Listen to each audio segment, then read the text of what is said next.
So you guys were I'm hearing a lot of you guys wanted a theme song shortened, so here we go. This girl reviews movies, games, and books. Sometimes she plays them. So does that, and when she does it with the cat, does that make her crazy? Does that make her crazy? Probably. So, it's shorter. There you go. CrazyCatLady or Martha Butler does not own any trailers or pictures.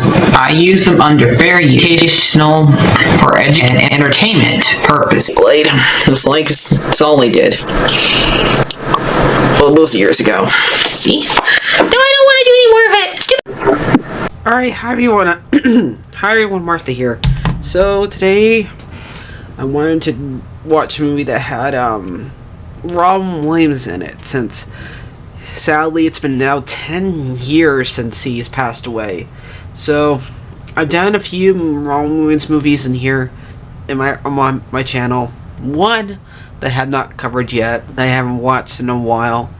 It's not one of my favorite ones, because this one came out back in 2016, back 2006. So I was already because I was in high school. This one was not around when I was a kid, around when I was a teenager, but not, like a little kid. So this one's not that important to me, but I still like it. It's a really good movie. This is not one of the ones I find way more my favorites. The ones that I watched when I was a little kid, like Aladdin, Mrs. Doubtfire, and Jumanji. But I've seen those movies recently, so I wanted to watch one that I haven't watched recently, and this is one of the ones that was on there. So that's why I picked this one. There's other actors in this movie that I liked besides just Robin Williams, like Ben Stiller. He's pretty funny, and it's more of his movie than Robin Williams, because he's the main character in this. We got also Owen Wilson, Dick Van Dyke, and Remy Max K. So those are the ones that I really know that are in this movie a lot. So I want to mention those guys. And there's also the guy who plays Octavian. He's in here a lot because he's the one that has to be with Owen Wilson, because their scenes are together a lot. So what's this movie about? Well, Ben Stiller's character, Larry Daly, he's an inventor who is going through a divorce, but he still wants to be there for his kid, Nick, who is 10 years old, and they live in New York, and they want, so in order for him to find a new job to sustain, and so he can continue seeing his kid, he has to get a job. And you know that old trope where you have to, when a dad's going for a divorce. In fact, Ron went for that same exact thing, kind of, in Mrs. Doubtfire. So it's kind of like that trope. When I was a kid, it was just starting out as a trope. So now it's kind of a tiring old trope, but it's fine.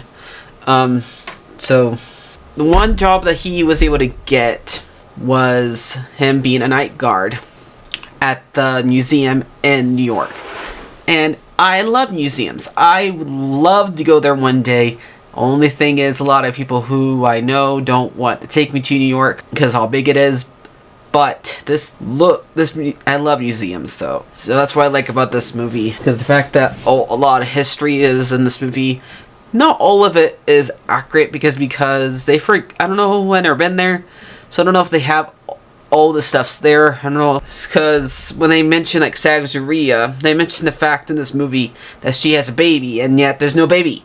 I guess they just didn't want to deal with a baby during this movie, but they should have explained why is there no baby here. And I don't know if at the museum if there is a baby inside of the thing. So that part always bugs me. I don't know if anybody's ever been to that museum. Does she have her baby in part of the exhibit? There's also the hard fact that they call Theodore Roosevelt Teddy. Now, that I heard apparently that Ted does not like being called that. the names that he liked being called was Theodore, Ted, and TR.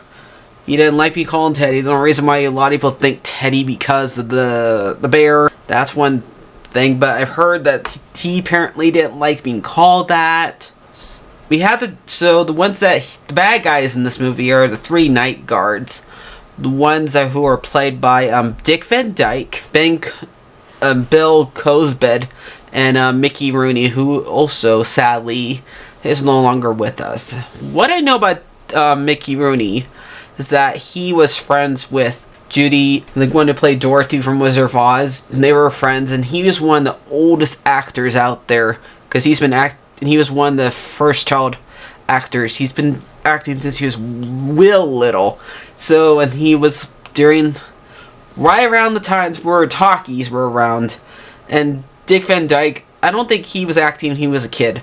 He was acting mostly with that TV show he had and did mostly dancing. He was mostly a guy from musicals because he was in Mary Poppins and Chitty Bang Bang, which are both of them are musicals, and both of them he dances a lot. And this is like one of the rare movies that I know that he's in that it's not a musical and one where he doesn't have to dance. So I found it weird that he was in it, and I did not know it was him because when I watched this back when it first came out, I didn't recognize him. My mom did because my mom knows what he looked like. So she's the one that told me that that's Dick Van Dyke, and she also told me that's Mickey Rooney.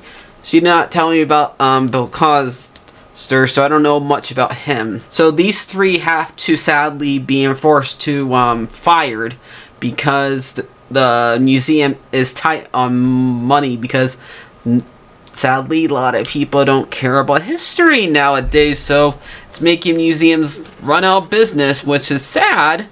So they have to get rid of these 3 guys and only have 1 night guard, and that's where Larry comes in to be in. But yet when nighttime comes around, the museum comes to life because of a tablet, an old Egyptian tablet that came with the pharaoh Akhmenra, and that what makes the exhibits come to life.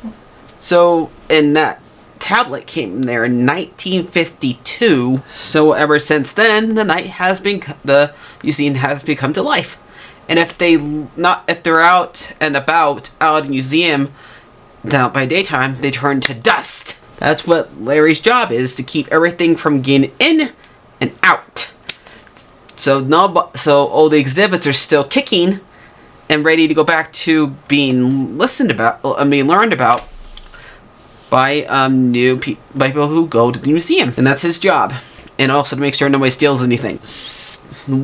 So Robin Williams in this plays Ted Roosevelt in this, but he's not really Ted Roosevelt because he is playing the West figure of him. So at first he is trying to act like him and doing a really good job of doing the accent here. This movie, he does some jokes, but not as much as he is, because he's trying to be accurate to how Theodore acts. And Theodore that was more of a tough guy and explorer type of person. So he does joke in this movie a little bit, because he scares Larry when he tries to see if he's still about to move. Goes, ah! And then he makes a bunch of weird noises when he's with Sacagawea, who he has a crush on in this movie, which would be kind of weird because, as far as I know, these two people never really met, but I guess he likes, and he never has the guts to want to talk to her, but since she's stuck in the exhibit, she can't exactly hear anybody over her, and so she's stuck with Lewis and Clark's models, arguing about which way are they going to go to explore the West. So, because that was her job, she was meant to show Lewis and Clark around the West, because during this time period is when the third president, Thomas Jefferson, wanted the West to be explored. So he asked Lewis and Clark to go and do it, and yet they didn't know the way around it. So they went and asked one of the Native Americans to do it, and they got Sacagawea to do it, which had a baby at the time, so she brought her baby with her. So that's, but she has to deal with those two arguing about which way they're gonna go. And there's also cowboys and Romans, and mostly Jedediah and Octavian are just based off of that part of that time period. They're not based off any important people in the world. That Wilson just plays a cowboy, and the Roman guy is just a Roman guy. So he's not really anybody important. And there's also, in the same room, there's also the Mayan people, which, if you don't remember, because I've talked about the Mayans a little bit on this channel, so let me refresh your memory. The Mayans are the group that when Spain came to Mexico, like Latin America, they ran into the Mayans and the Aztecs. So the Mayans sadly were ran out of, and we don't know what happened to them. They were just destroyed, but we don't know what happened to them. So that's basically what they are, because they have the pyramids that are in Mexico that you can go and see. In that same room, they also have the Civil War people, and we also get to see a big statue from Easter Ireland, and they also have some African animals, mostly Dexter, who takes Larry's keys, and there's also the Tell of the Hun. That one I don't know that much about. I just know that the guy likes magic and wants to tear Larry apart. Since this museum brings things that are dead back to life, it also affects the older night guards, like Cecil and the other two, because they're old, and that would make them, since they have dead bones and dead body parts and aches, that it would help them be more fire.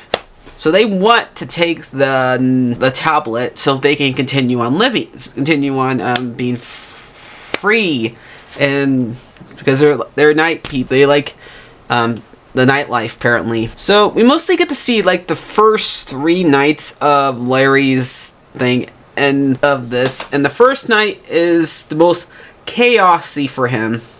The second night he does a little research and learns a little bit about it, but he still gets his keys taken away from him, and one of the cavemen gets out of the window and turns to dust. And the owner of the museum keeps on noticing that things are different. Like, he knows that Jedediah put Octavian in the little thing that when you're one of the Punisher things when you just done wrong back in those days. One of those. And that there was a bunch of fire extinguisher powder, because caveman wants to discover fire, and so Larry lets them with a lighter, and they start playing with fire, which is not a good idea. Just because they want to discover fire does not mean you have to say, okay, make fire here, play with fire. It still can burn. So he puts it out with a fire extinguisher, and so there's powder everywhere because of the fire extinguisher. And that's when the monkey lets them out, and he has to go and tries to stop Jedediah and Octavian from fighting. So, and then there's a little bit of I don't know, you could kind of say a little romance in here, because she's not in the second one. I think he's just supposed to be trying to be friends with her. The guide, one who gives guided tours, Rebecca. So, since she's a big fan of Sacagawea,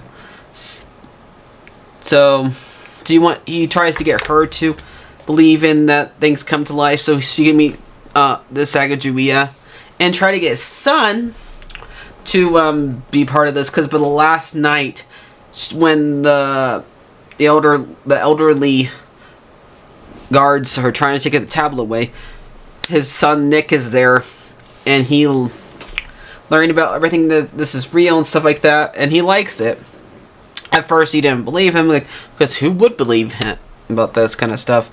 And the movie ends with we thinking that Larry is going to get fired, but since it did help more people get to the museum, at the very end of the movie, he gets to keep his job. That's basically it. This one, I'm probably going to give it like an 8 out of 10. So, I'll see you guys later. Like, favorite, and subscribe. And, bye-bye.